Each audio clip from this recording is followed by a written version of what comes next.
hanging up. Nobody. Let's go ahead and get started. Let's come on in, and let's continue to reflect together.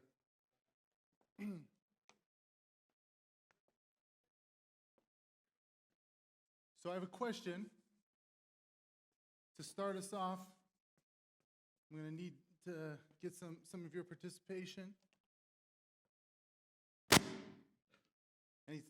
Anytime I want participation, I make that sound, just so it's like a warning. Okay, so tell me, what aspects of God's character do you delight in most? Let's start throwing some on the board.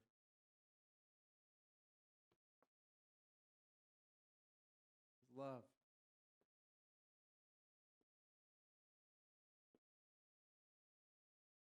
What else? Mercy.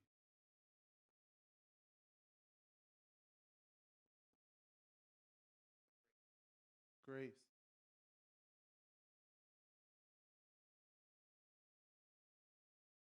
Power. Wisdom. Great. Design. Yeah. Keep going. Forgiveness.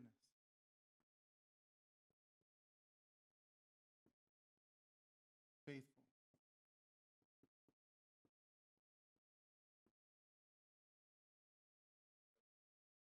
Yeah.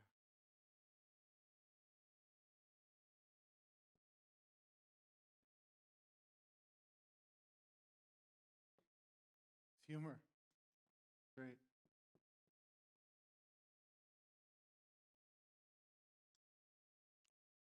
All right. Let me ask a question.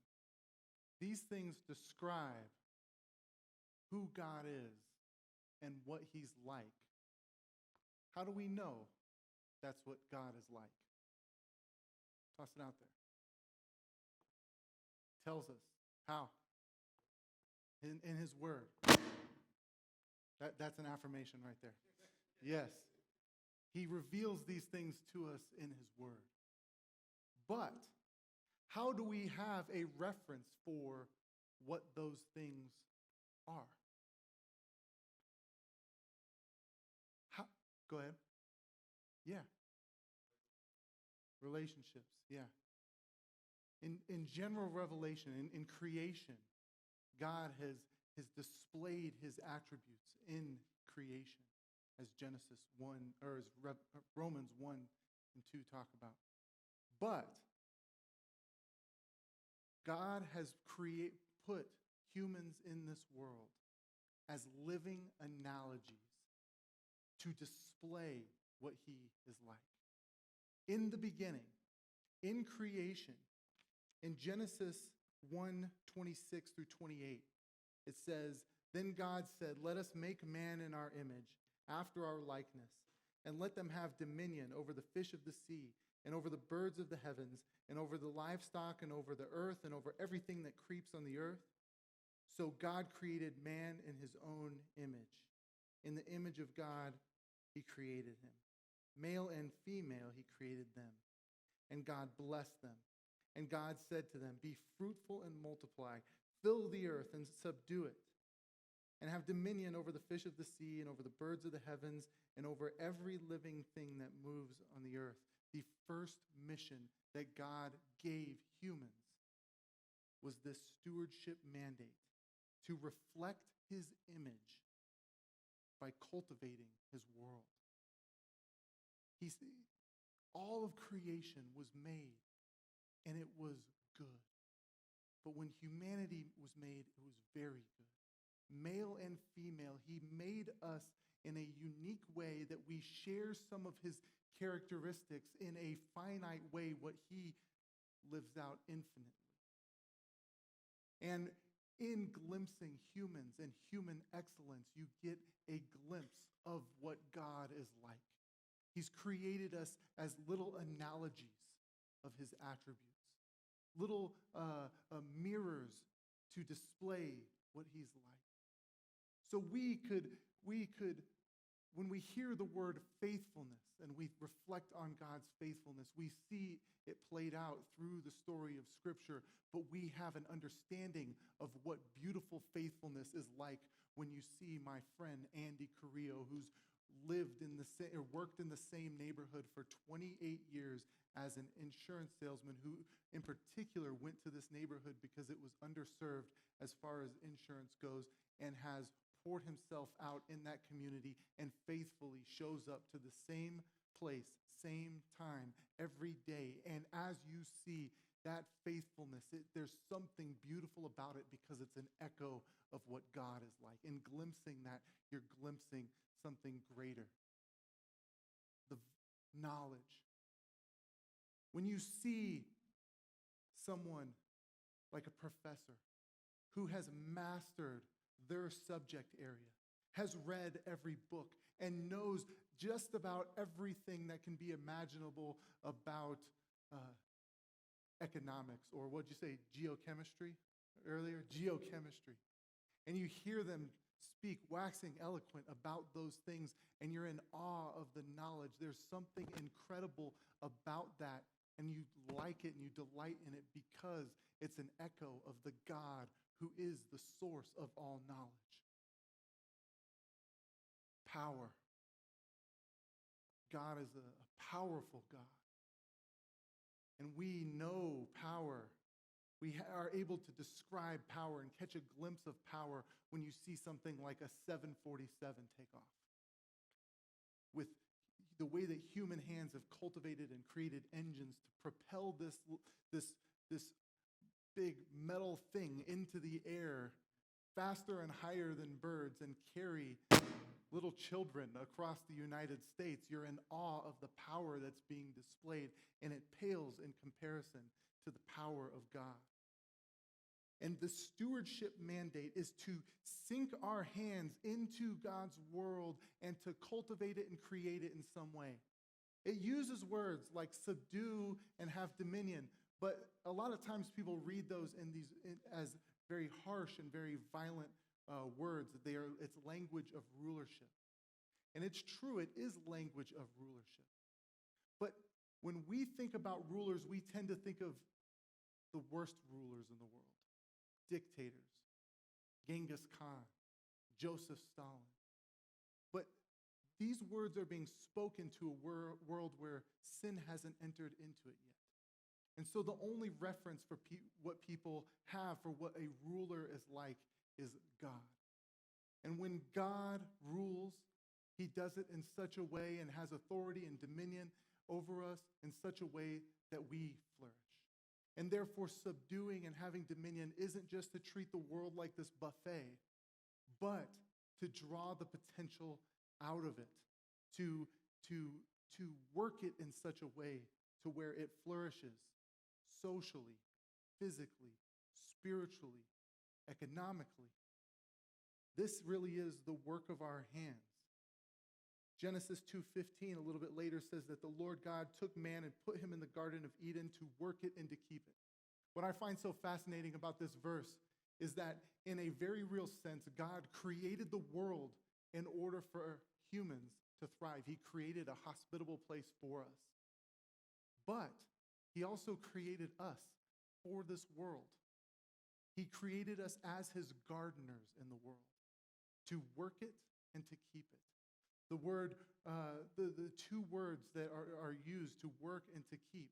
To work is this agricultural word that has a creative idea to it, that you are rearranging the world in an agricultural way and creating something out of the resources that God has already given. But to keep has this idea of protecting and conserving. So we're not to be like some folks who just treat the world as a buffet and consume it, but we're supposed to care for it and protect it. But we're also not like the folks who say the world is better off without human activity and human rearrangement. The world was intended to flourish as human beings draw the potential out of it. So this stewardship mandate, this mission, is a call to draw the potential out of creation, to display the brilliance of God. James K. Smith says, God's glory is most multiplied and expanded when all of the rich potential of his creation is unfolded and unpacked into the life-giving institutions that contribute to its flourishing. In a way, you could say that God has commissioned us to be his image bearers in order to help him show off his glory in what he has made. So, in other words, like it says in Genesis 1:31, it says, when humans were created, it is very good. And I've heard someone say, comment on this, saying that humans are intended to take the raw potential of creation and to move it from good to very good. In other words, God, when he created the world, showed a level of restraint. He could have created everything that would ever be made and every person that would ever be made, but he decided to fill the world with culture and families through human activity. In other words, when he created the world, what wasn't present? You didn't have omelets. You didn't have bicycles.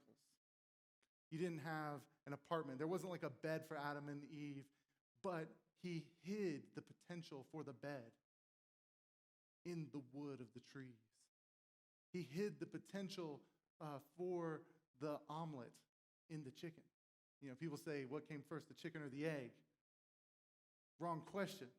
The question that Genesis 1 tells us is, how do you make omelets? And how do you make them really good? Human beings take wood, which is very good, like good oak wood, which is good, and we make it very good. God makes it very good through us as we make a beautiful guitar. Or the maple tree is good. Maple syrup, very good. Grapes, good. And depending on your tradition, there will be very good beverages that come from that. Grape juice, wine, we won't make that debate, but very good. Pigs, hey, pigs are good. They're nice and cute. They're doing good work in the world. Bacon is very good. And we're called to put our hands into this world and to cultivate it in such a way that when we do it, aspects of God's character go on display as his image bearers.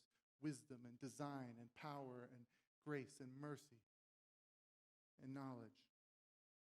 As God's image bearers, we seek to magnify his actions and attributes through our daily activities. In other words, most people will never read about the attributes of God in a systematic theology, but he has put us into the world to dramatize who he is. It's about living this intriguing life under the rule of God that evokes questions. It's about being a sign, a foretaste of what his ultimate kingdom will be through excellence in our daily work. It's the opportunity to glorify God in every aspect of life. C.S. Lewis says this, and I think this is really important because oftentimes this is a part of Christian history that I think we lose sometimes. Especially since the 1900s, early 1900s, I won't get into the whole liberalism, fundamentalism divide that has kind of made evangelicals a little bit hesitant to fully engage in the work and the institutions and the culture of this world. But historically speaking, things like brilliant art and hospitals and universities came because of the good work of people who were taking very seriously the work of image bearing and cultivating God's world. So God's put us as gardeners in certain neighborhoods, in certain industries. And so we have to ask the questions of what does it look like to steward those things well so that God is seen. And when the church fully starts applying ourselves to those things, the world will look and there's going to be something unique about the church that the world will say, what is so unique about this community of people? C.S. Lewis says this in this discussion that he's having about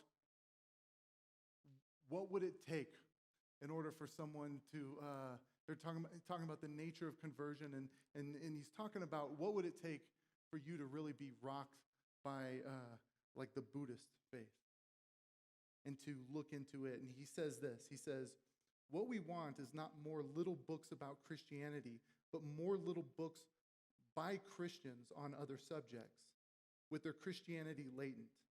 You can see this most easily if you look at it the other way around. Our faith is not very likely to be shaken by any book on Hinduism. But if whenever we read an elementary book on geology, botany, politics, or astronomy, we found that its implications were Hindu, that would shake us. It is not the books written in direct defense of materialism that make the modern man a materialist.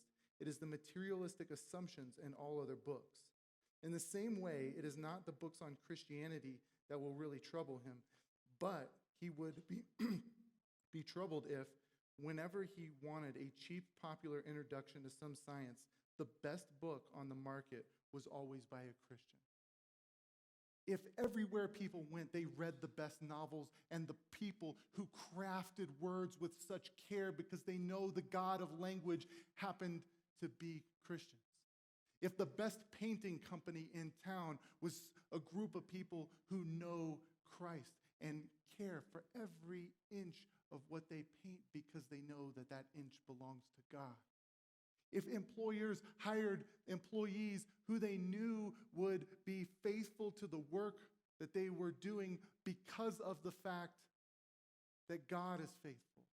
And even when they got bored, they would steadily keep coming and doing that work. They hired faithful employees, and they found out that they knew the God of faithfulness. If every time someone felt some of the richest hospitality in a home that they've ever imagined, it was from someone who knew Christ. If the city was filled with things like that, they would begin to lean in and see this beauty. And stewardship has this aesthetic quality to it that is an echo of what God is like. We would be able to point to him all the more. A few examples of this. Who's been to Central Park in New York? Anyone? It's incredible. It's one of the best parks in the world and probably has served more people in the world than maybe almost any park because people come from all over the world to Manhattan. And people come, and New York is packed with so many people, and they travel there. Well, there was an idea originally that all of Manhattan was going to essentially be office buildings. It was going to all be skyrises. But there was a follower of Christ and a group of people, a community, that said, no, let's do something different. And as stewards of God's world, they said, let's put a park in the middle of the city because work is good, but God created us also to have rest and beauty. And they designed the park of Central Park, knowing that as they were designing it, they were reflecting the God of design. That with the trees and everything that they put in there, that they were creating a hospitable place because God had created a hospitable world for us. They were creating beauty because they know that God is the source and the ultimate beauty. And so they did this, and they created this park that was a gift to humanity. That's the stewardship mandate. But on a smaller level, you have some folks like what we've talked about with Joseph's coat. Even there's a guy, Mark, in my area, who what he did is he was so intentional as a financial planner and so thoughtful about how financial stewardship that he actually wrote this essay or this theology of financial stewardship that he would read every day before work, and he would keep it on his desk. And people began to ask, why do you have this rejuvenated work that you're doing? And he would talk about this theology of financial stewardship. And he would show people this little paper that he wrote, Theology of Financial Stewardship, that he would read every day. And the people began passing this around the office.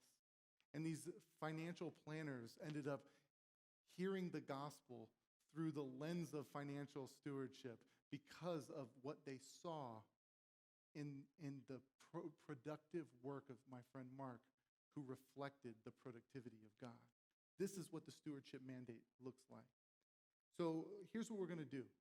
I want to have a little exercise, discussion that you can have with some people around you. You'll see on one of the pages here with stewardship mandate, there's a practice called reflecting God's attributes. And so I want you to take your missional focus that you designated at the beginning of the night and start working your way through those various actions and attributes of God and brainstorming what it might look like for you to reflect those in that context. So, for example, if you said, what was your neighborhood? Someone called out a neighborhood? Over here? Hinckley? Oh, yeah, the high school. So start working through these attributes and asking, what does it look like to display creativity in my engagement with Hinckley? Wisdom, provision, restoration. So turn to the groups around you and have someone just read off one of those attributes, and then you share and brainstorm together ways that you can reflect that attribute. So I'm going to give you a few minutes to do that as groups and reflect, and then I'll come back and lead us a little further.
Okay, let's go ahead and bring our conversation to a close. Um, Let me just hear from two people.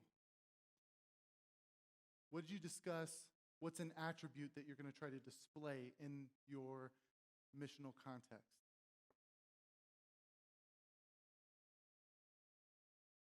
I'll make this thing go crazy again. Go ahead. Creativity? And how would you display that in your context? Oh,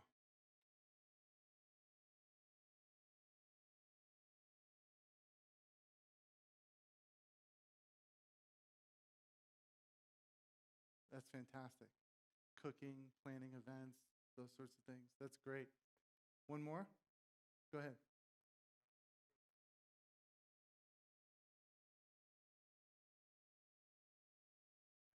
Mm,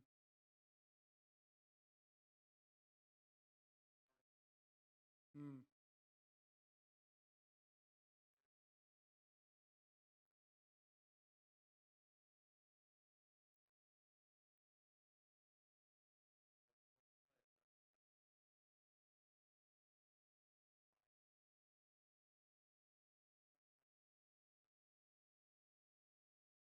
mm.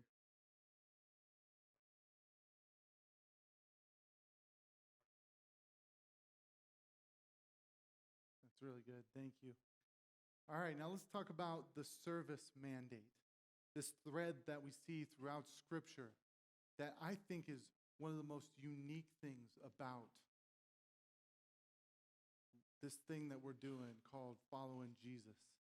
It's one of the most unique things about the gospel because the very nature of the gospel is of self giving love, of God loving us in a sacrificial way where he gives himself to us, poured out on the cross spiritually.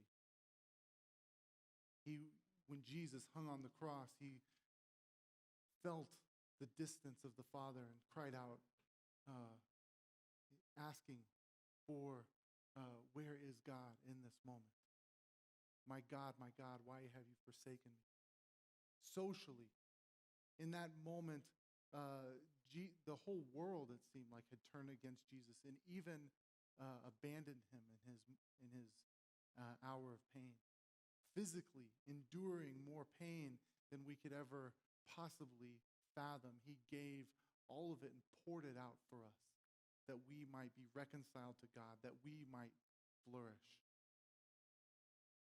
And so, this incredible God who stooped so low and came close to us, how does the world begin to understand and fathom what that is and who he is like? Well, we tell them, obviously. But how do they come to see it? And the way God has set up the world is that his church, his believers, would be the interpretive lens through which people understand the nature of God's love. When we dramatize the cross, dramatize God's self-giving love by giving of ourselves and pouring ourselves out for others.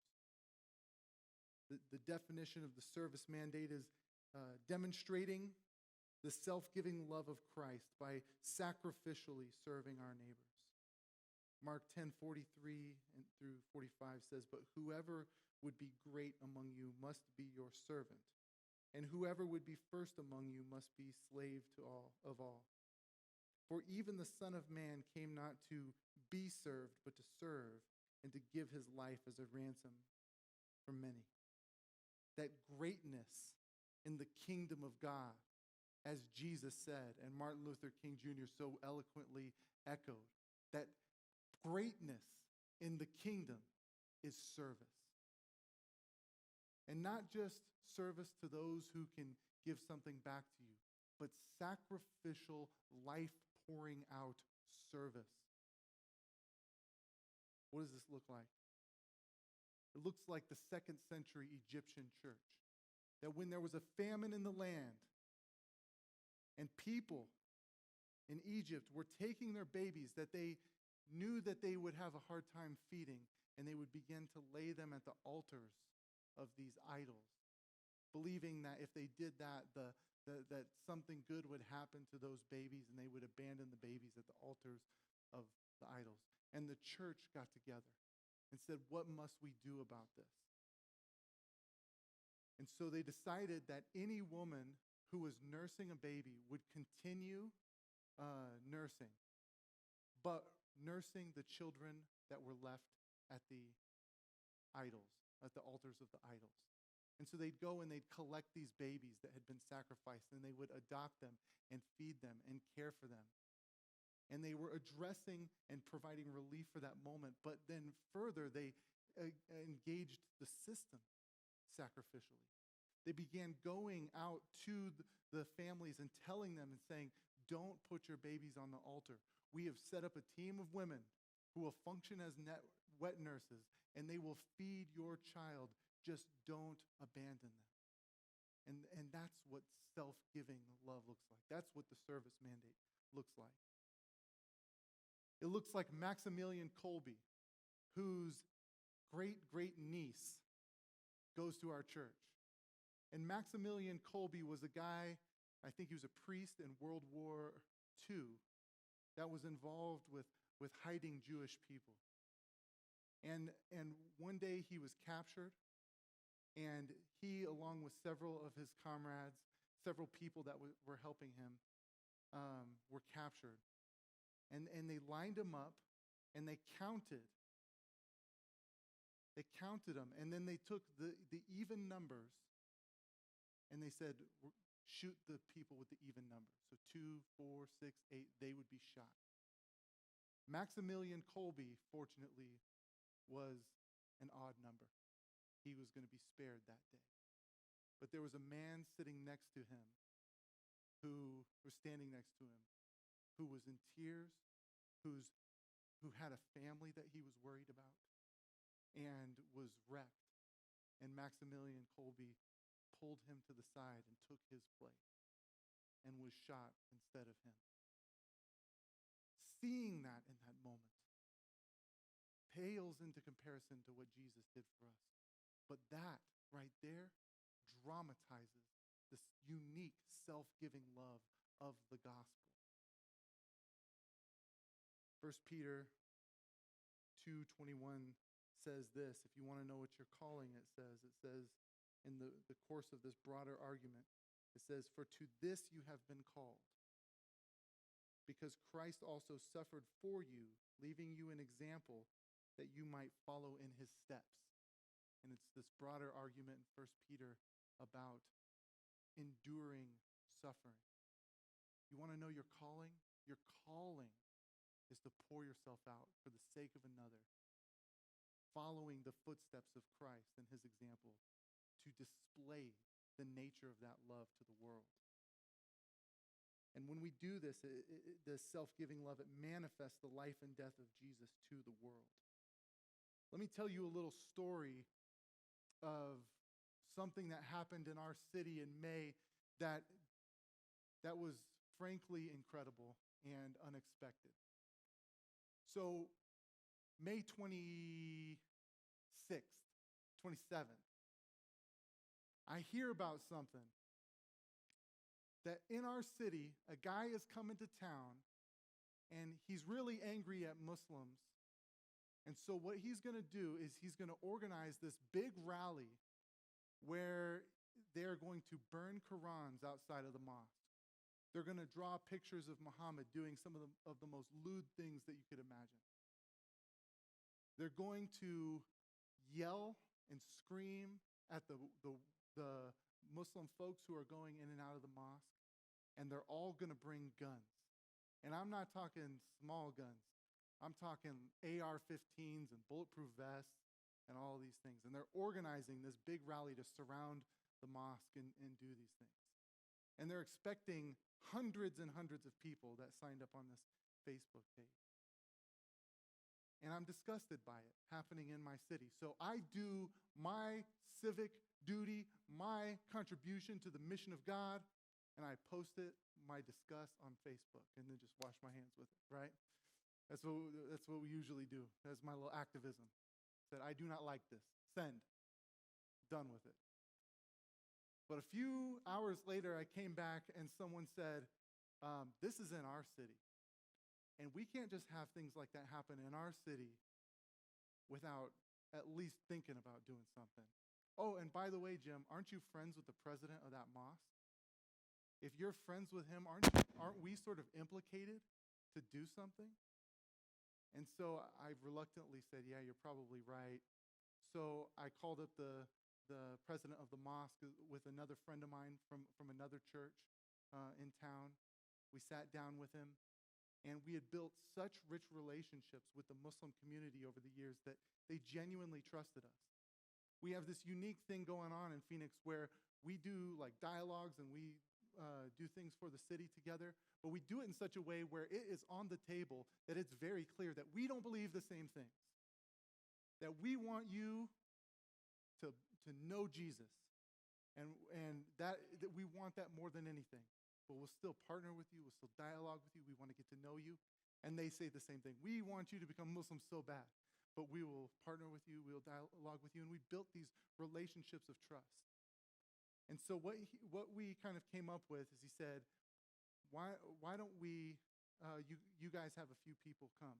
And he wrote this letter out to the people in the community, and he said, nobody come to the mosque except for basically these Christian folks. Even the Muslims, he said, don't counter-protest this thing. And so we decided to come not as a protest, but as a peaceful presence in the midst of a violent situation that was going to happen in our city.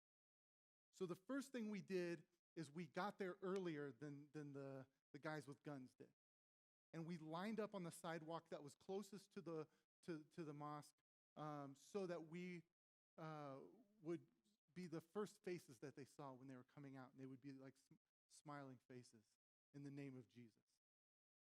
But furthermore, what we decided to do is that we were going to line up on that sidewalk to imitate the self-giving nature of Christ.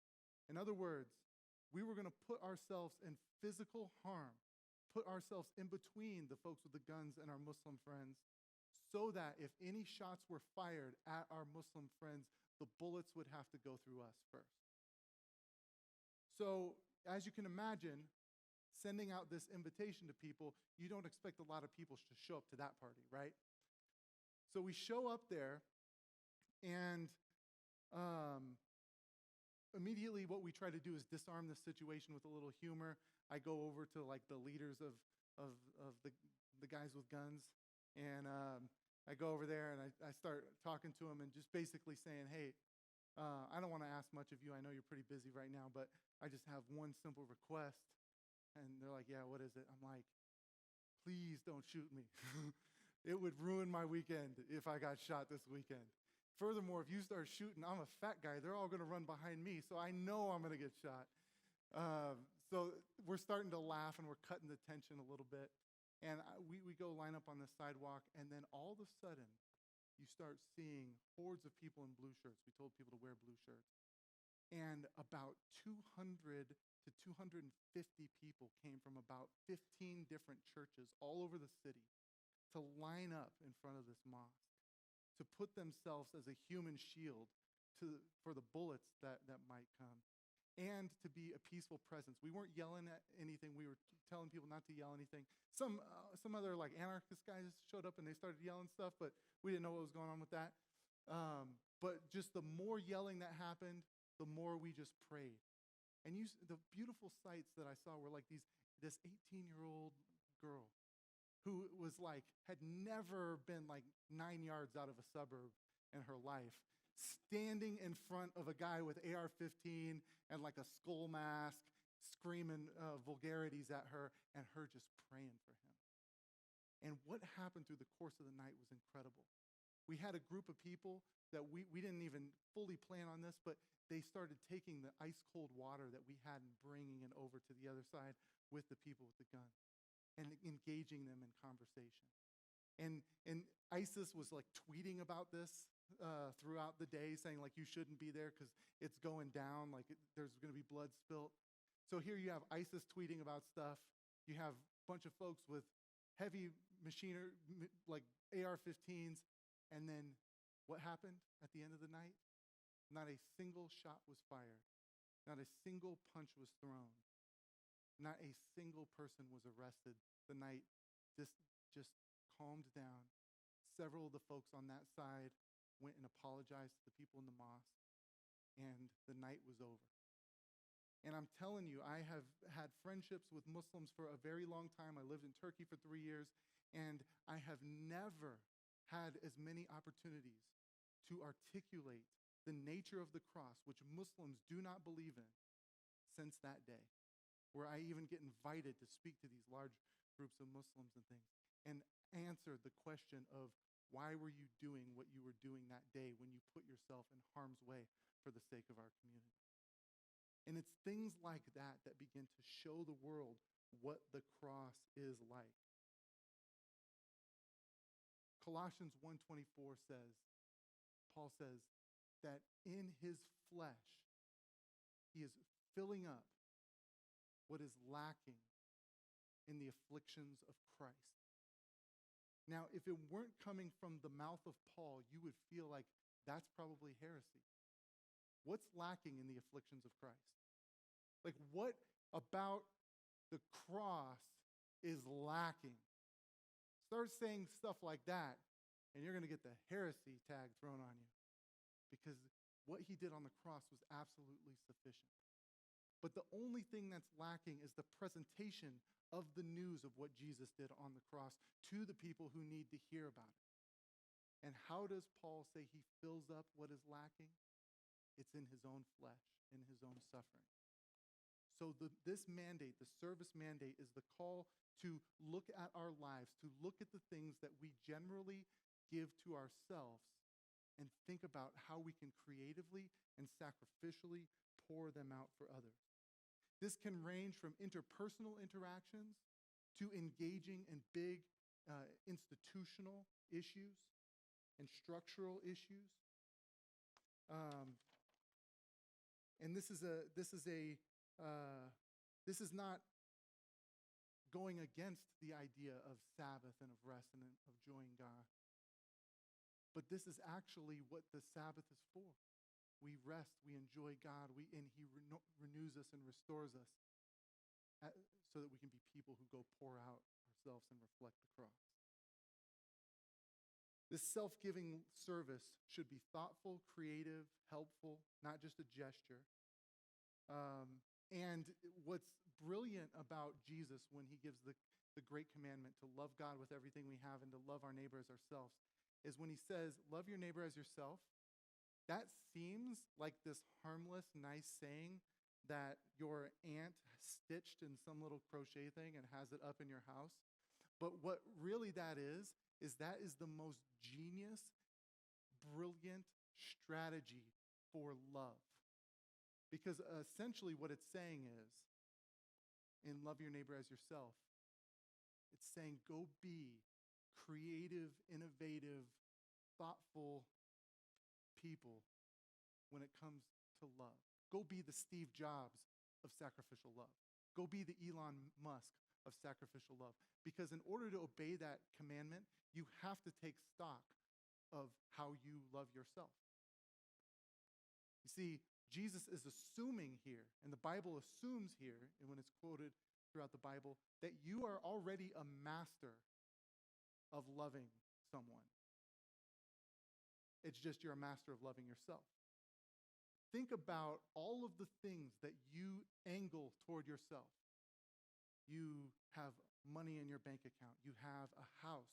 You have certain relationships and privileges. You have a degree. You have certain skills that you've picked up. You have a bicycle. You have clothes. You do all of these things for yourself, and I don't think this condemns that. But what it says is that every day you practice and have become an expert at serving somebody, namely yourself. Think about those things that you have for yourself and how you can creatively and thoughtfully and sacrificially wield them for the sake of another. Some examples of what this looks like. A few of us were brainstorming these things, and we realized we all had bikes. How can we use our bikes to serve another? So we realized that in our community, in our area, there's a poverty of community. So what we did is we took this concept. This was back in the day when, I don't know if you remember this, but remember when there was like this motorcycle gang that beat up this dude and almost beat him to death in New York? Well, it was right about that time, and we said, how could we reimagine the mob mentality for the common good? So we got like 50 people on bikes, and we created this huge mob of people that went through the city and just invited people to join us on these little bike tours. But everywhere we stopped, we would do something that would be like a total blessing to something in the community. So we stopped at front yards where people really cared about their front yards and had beautiful gardens and stuff, and we presented them with awards for the Awesome Front Yard Award, and we clapped for them and everything. We went and we cleaned up all the dog poop in the dog park, which no one cleans up the dog poop within. We would go into a restaurant and then pay for every person in the building.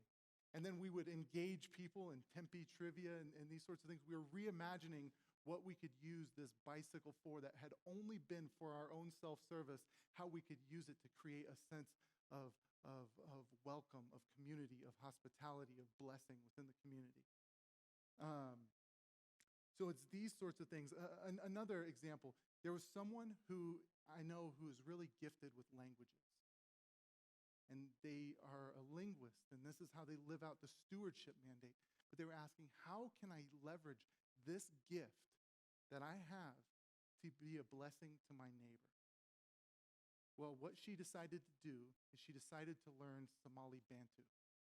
If you don't know about Somali Bantu, it's the language spoken by many refugees that are in our city, but it's a part of a group of people that were highly oppressed, and their language was squashed in Somalia, where they were like punished for speaking their own language. And so there was a sense of like having to hide your language and everyone treating your language like it has no dignity and that it has no value. And so what she did is she applied herself to learning this language so she could speak to her Somali Bantu friends in their own native tongue and to communicate that these hours and hours spent doing this are because you are created in the image of God and you are valued. And even though she could have spent her time learning Chinese or Arabic or some other language that would have been financially beneficial to her, this language is only learned by her for the purpose of relating to a few people in the world, maybe a dozen people in our city that she can connect with. But it's this intentional pouring out of ourselves. John Calvin says, all the blessings we enjoy are divine deposits committed to our trust on this condition, that they should be dispensed for the benefit of our neighbors. So I'm going to give you a moment to play this little game that I made up called the carrot cake game, and you might find it in your reader and wonder, why in the world is that called the carrot cake game? Because we didn't explain it very well. The carrot cake game is something I play every Friday morning where I've got a stack of 3x5 cards that on every 3x5 card, it has the aspects of brokenness that I encounter that month or that week. And then on another stack of cards, it has every resource that I have from a bicycle to iPhone to the knowledge of Turkish language to friendships and those sorts of things. And I shuffle them and I pull a problem. Maybe it's poor test scores in my neighborhood, in the schools in my neighborhood, and maybe it's something like a bicycle. And I brainstorm ways in which I can use this bicycle to somehow engage, help the test scores in the neighborhood. And it seems ridiculous, right? Well, the reason why we do it is it's an exercise in creative love. And it's an exercise to exercise that muscle in our brains and of our hearts so that we are always looking at the stuff we have and looking at the brokenness of the world and saying, how can I leverage it that way? And we call it the carrot cake game because I thought once, why did someone make carrot cake? This is a ridiculous dessert. Like, there's like 9 vegetables that would be better than carrots to like put in a cake. But here's what I think happened. I think someone was having some guests over for dinner, and they realized they didn't have any dessert. So they looked in their cupboard, and they saw they had some flour, some sugar, some cheese, and some carrots. And they said, you know what? This isn't great, but this is what we have. And we're going to take what we have and creatively imagine is something that would be a blessing, that would nourish our neighbor who's coming over. And in the same way, we all have to look at the cupboards of our lives, the things that we have.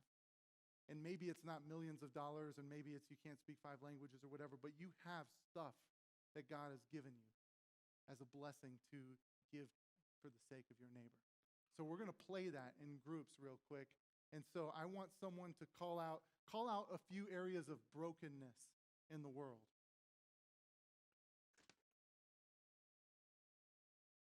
Go ahead. I'll make the crazy sound with the mic again if you don't answer.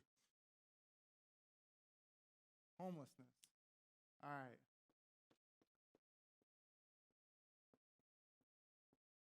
All right. Let's do 1 or 2 more. Individualism. Great.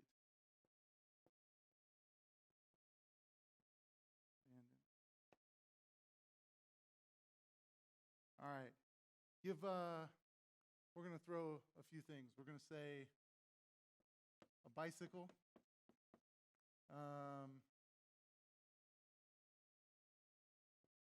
taco recipe,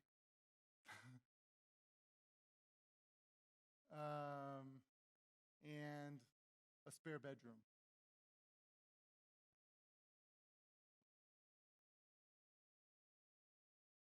All right. Take some time now to figure out how you're going to address individualism with a taco recipe.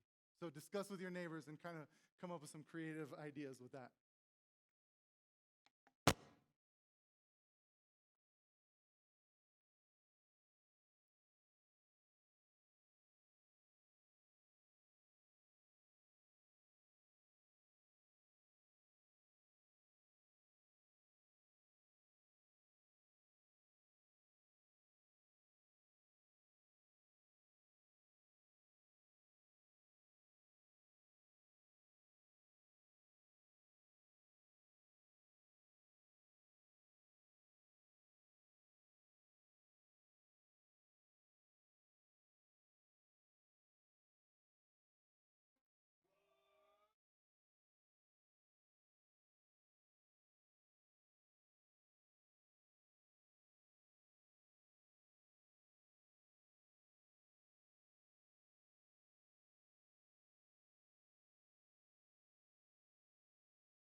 Okay, we're going to switch it up.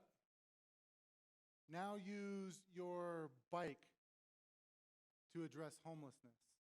So brainstorm some ideas about how to use your bicycle in a way that helps those who are living on the streets to flourish.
Okay, what ideas did you come up with for either one? I want to hear some ideas. Taco recipes. How is that addressing individualism? Block party. Nice. Great. What else?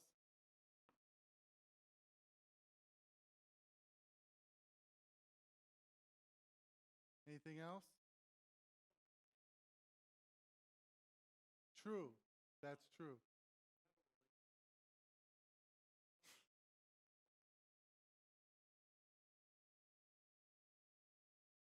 Mm, mm,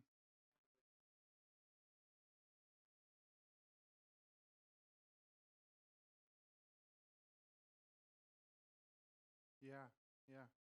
There's this guy in Portland who I think he owns a bike shop where he repairs bikes, fixes, sells bikes, and that's really a part of the stewardship mandate of doing that well. But what he does to take the gifts that God has given them and pouring them out is that I think once a week he goes to a certain park, and all the folks who are living on the streets know he's coming there. And in Portland, having a bike is vital for survival, especially when you're a part of the community of people that are experiencing homelessness. And so, what he does is he tunes up and repairs bikes.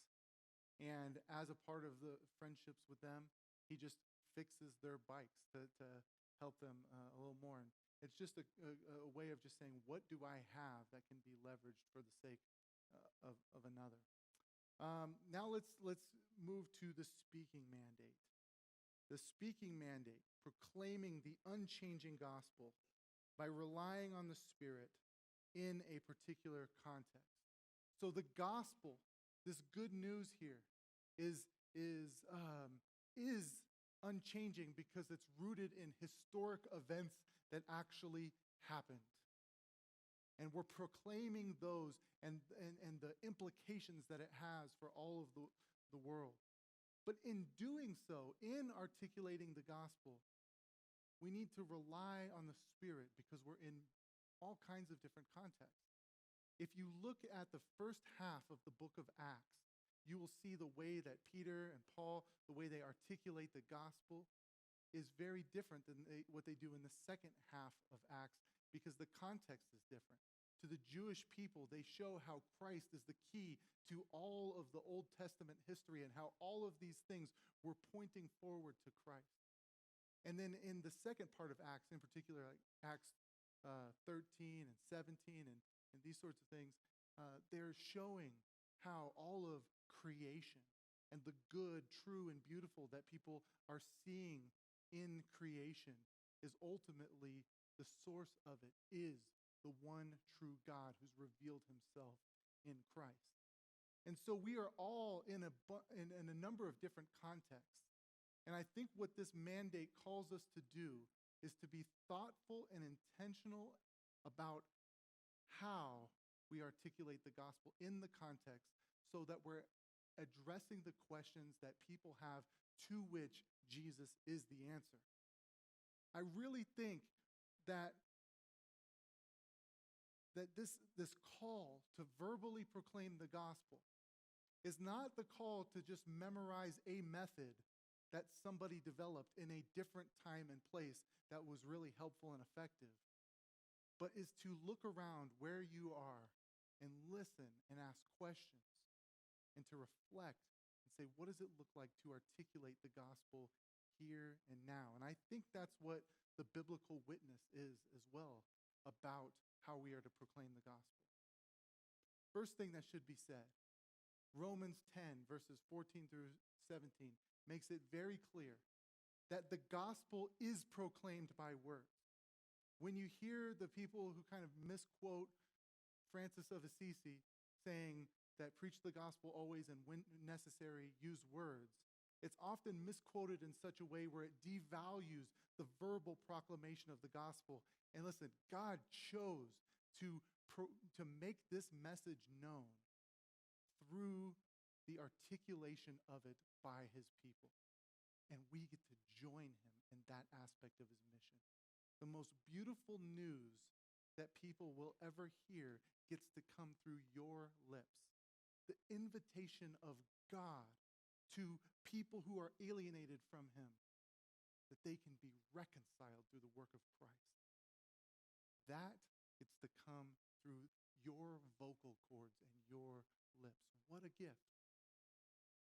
But the thing that's always kind of troubled me about evangelism and the biblical call to evangelism and verbally proclaiming the gospel is that you see all through the book of Acts and basically all through the New Testament that it is very important that the gospel is verbally proclaimed. But you know what? You don't see a lot of commands in the epistles that are telling people to go do evangelism. Why is that? That has always perplexed me. And here's what I think it is.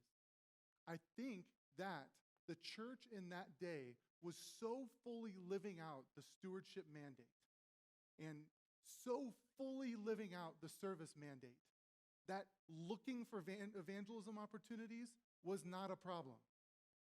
Because everyone was asking about what is so unique about your life. That they were so distinct in the particular culture that they were in that they constantly had opportunities to preach the good news. But the Bible, in a few really important places, articulates that we need to be prepared to articulate that good news. One of those is 1 Peter 3:15, where it's talking about the community, the Christian community at the time. The church is potentially facing persecution, and people are slandering them and what their message is about. And it says this. It says, "But in your hearts honor Christ as the Lord, as holy, always being prepared to make a defense to anyone who asks you for a reason for the hope that is in you, yet do it with gentleness and respect." So in other words, give thoughtful, meaningful time to reflecting on what are the questions people are asking and how can I be empowered by the Spirit to proclaim the good news to those questions. I think there's something very clear about the book of Acts, that there are these spontaneous moments when the Spirit does give words to people on how to speak in that particular situation. But also, the Spirit is at work. When you take some time to get to understand your culture and reflect on the questions that people are asking and ways in which to articulate the good news. There's a call that we see in Colossians to boldness, but in 1 Peter, gentleness and respect, and having both of those there. not shying away, but boldly proclaiming the good news, but with gentleness, respect, and thoughtfulness to the questions that people are asking. Much of what you're doing in the stewardship mandate and in the service mandate is you are laying the groundwork of these gospel analogies from which to jump off of to explain the good news. People may, when you are being faithful, you're pointing to the God of faithfulness and that you'll be able to articulate how he makes himself known. Creativity, wisdom. And also, like we mentioned, the self-giving love of Christ is a gospel analogy articulating what happens in the cross. And so one activity that I would encourage you to do that we're not going to have time to do tonight as a group, but one of the ways that I think you can reflect on how to articulate the good news in your particular context is this little activity that I've called Gospel Echoes. Where did I put that thing? Here it is. Nope, that's not it. There it is. And essentially, think about your context and take some time. Like, I'm not kidding. Set apart a few hours to journal about these things and walk through each aspect of the story and ask, where are there echoes of that movement of the story in your particular context? So, for instance, creation. Where's the good, the true, and the beautiful in your particular context that you can point to that is ultimately an echo of what God has done in creation?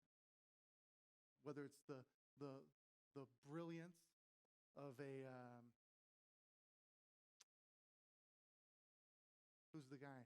Gary Kubiak defense for the Broncos. Whether it's the incredible flavor of hummus that is put together. But there are always these signs of the good, the true, and the beautiful that point to God that everyone's experiencing and enjoying in the world, and we can pick up on these things and say, look, let me tell you about the one who's behind it. The fall. Where do you see evidence of sin and brokenness in your specific context? Where are the pain points where people are feeling the effects of the fall that you can understand and empathize with, but also point to the one who is the one who reconciles and renews and redeems all things? Redemption. How is Jesus the good news to the brokenness in your specific context? And a further question I would add is, where are the redemptive analogies in your context of sacrifice that are an echo of the cross? And then restoration. How does God's future restoration bring hope to your specific context? How could you reimagine this particular broken part of the world fully renewed and fully restored and speak that into the context that you're in? One of the things that I learned when I was learning Turkish is that when you struggle with pronunciation in a language, they tell you to stop trying to speak it for a moment. Or they say don't emphasize on getting your tongue right and your lips right and everything. What you need to do is listen. You need to listen to that word being spoken by someone from a native tongue so you can hear it correctly and focus on your listening. Because the problem isn't in what you're doing with your lips. It's the problem that you're hearing the word incorrectly. And so when you struggle with your pronunciation, you listen to a native speaker. And I think in a similar way, when you are struggling to proclaim the gospel and to know what to say in the particular context, you're going to want to try to figure out everything to say with your lips and to get the right perfect wording and everything. But maybe what we need to do is spend some time, set apart time to deeply reflect on all the gospel analogies in our context and listen to where there's beauty, to where there's brokenness, to where there's echoes of sacrifice, and so on and so forth. So Stewardship, we reflect God's image as we cultivate his world. Service, we pour ourselves out for the sake of another. Speaking, we really listen to what's going on in our particular context and proclaim the gospel to the questions that people are answering. And if we are intentional in these things, it will be a symphony that shows and plays the music of the gospel to the world. As individuals, as communities, as churches cooperating together to proclaim Christ in our particular city. So that's pretty much all I have for tonight. We want to take a little bit of time for questions. Does anyone have any questions you want to throw out there before we close down the night?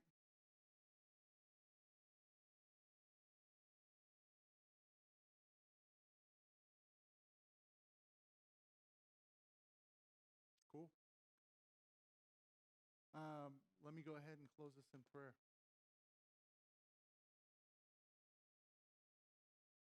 Father, I'm grateful for the work you're doing in Denver, the reality that you are the Lord over Denver, that every square inch, every neighborhood, every industry, it belongs to you. Every person was created by you and ultimately for you. And God, we know that it is right that the world be reconciled to you, that people are in right relationship with you, in right relationship with each other, that institutions and structures represent your shalom and justice, and that pain and suffering be alleviated. And we know that your kingdom will bring that fully about one day. We know that we're not living in that day yet. But in the meantime, God, we ask, we pray over the churches, over your people here in Denver, that your kingdom might come and your will would be done on earth as it is in heaven. In Jesus' name, amen. Thanks, everyone.